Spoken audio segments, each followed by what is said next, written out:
Bienvenue dans l'émission Saveurs divines.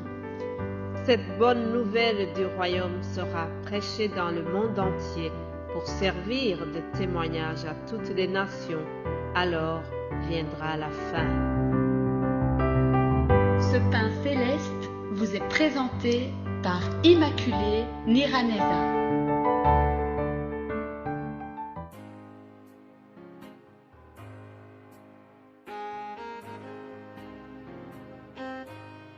L'amour de Dieu de loin surpasse ce qu'on peut dire. Un cœur humain, il est plus grand que les espaces. Mêmant l'abîme, il nous atteint. Pour les péchés de notre monde, Dieu nous donna Jésus. Il nous pardonne aux paix profondes, il sauve les perdus. L'amour de Dieu de loin surpasse ce qu'on peut dire. Un cœur humain, il est plus grand que les espaces. Mêmant l'abîme, il nous atteint. Pour les péchés de notre monde, Dieu nous donna Jésus. Il nous pardonne aux paix profondes, il sauve les perdus. Alléluia, alléluia. Mes bien-aimés de Dieu, c'est ainsi que j'ai voulu introduire l'émission d'aujourd'hui. Vous ne vous êtes pas trompés, vous êtes bien dans l'émission Saveurs divines. Que toute la gloire revienne à notre Dieu. Nous célébrons, je célèbre l'amour de Dieu ce matin. Je salue l'amour dont le Père Céleste nous a aimés lorsqu'il nous a envoyé Jésus-Christ dans ce monde. Jean 3,16 nous montre comment Dieu a tellement aimé le monde et il a décidé d'envoyer son Fils unique. Le Fils unique, chers amis, vous vous rendez compte? Lorsqu'on a un enfant unique, on est normalement très attaché à lui. Un enfant unique, ça vaut de l'or, ça vaut plus que de l'or. Un enfant unique, c'est précieux, on n'a pas envie d'y toucher. Un enfant roi, lorsqu'on a des enfants pareils, souvent on utilise l'expression enfant roi, et Dieu a donné son Fils unique, son enfant roi, pour qu'il vienne ici dans le monde et pour qu'il puisse nous manifester son amour. C'était pour que, au travers Jésus-Christ, nous puissions comprendre combien Dieu nous a aimés. Mais il y a une condition à cela. Il faut que nous croyions en son Fils. Celui qui croit en lui aura la vie éternelle. Alléluia. Ce vieux cantique que je viens de chanter, il parle de l'amour de Dieu. Il célèbre l'amour de Dieu. Le compositeur a dit que cet amour surpasse ce que nous pouvons imaginer. Le cœur humain ne peut pas vraiment réaliser, ne peut jamais comprendre l'immensité de la grandeur de Dieu. Il est plus grand que les espaces. On nous dit que cet amour, il peut nous atteindre même dans l'abîme. C'est un amour vraiment très grand, un amour inimaginable.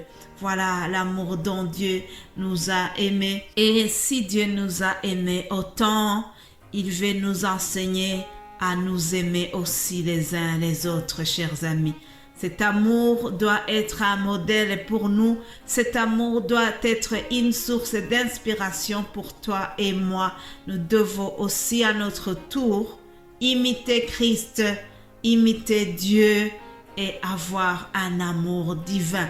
Même si c'est difficile, mais nous devons toujours essayer de nous aimer les uns les autres. Cette semaine donc, nous allons partager autour de l'amour de Dieu. Aujourd'hui, permettez-moi de vous donner un qualificatif de l'amour de Dieu. Un parmi les caractéristiques de l'amour de Dieu.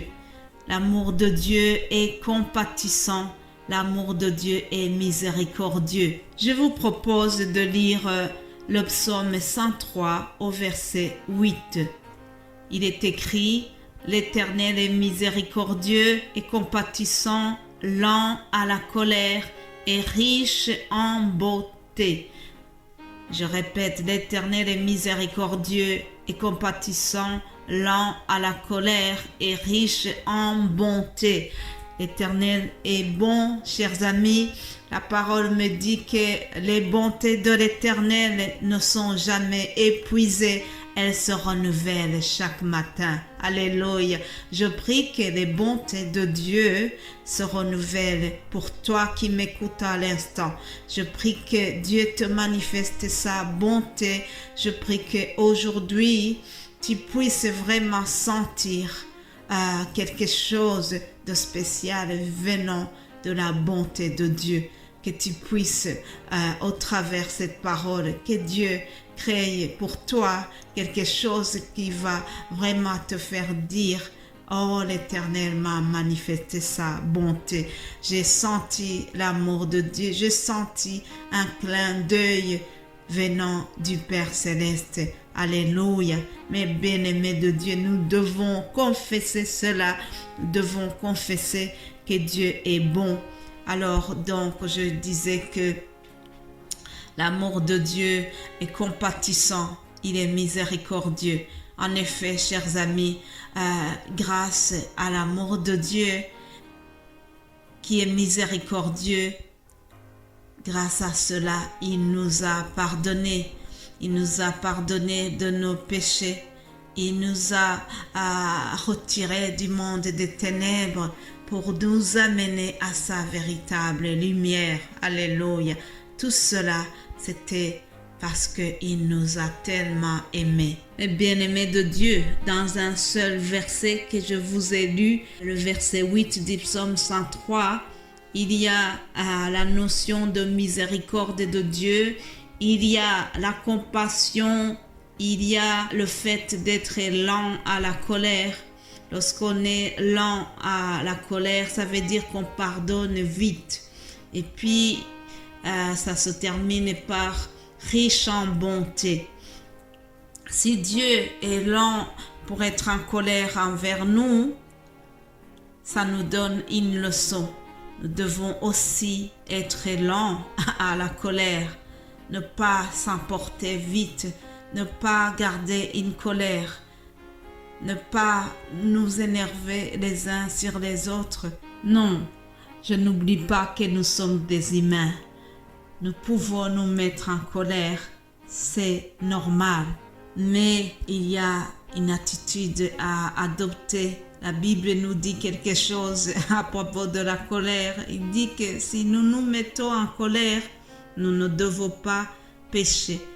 Et nous ne devons pas rester en colère jusqu'au coucher du soleil. Qu'est-ce que cela veut dire? Je vais le lire dans Éphésiens 4, 26. Il est écrit: si vous vous mettez en colère, ne péchez point, que le soleil ne se couche pas sur votre colère et ne donnez pas accès au diable. Voilà, chers amis, si nous aimons quelqu'un, normalement, même si il nous arrive d'être en colère contre lui, en général, puisque nous sommes animés par l'amour, cette colère ne doit pas durer longtemps. En tant qu'enfants de Dieu, par amour, nous devons toujours chercher à ne pas garder des colères qui durent, des colères qu'on accumule, des colères qui restent vraiment dans le cœur. Et c'est ça que la parole nous dit, que le soleil ne doit pas se coucher sur notre colère.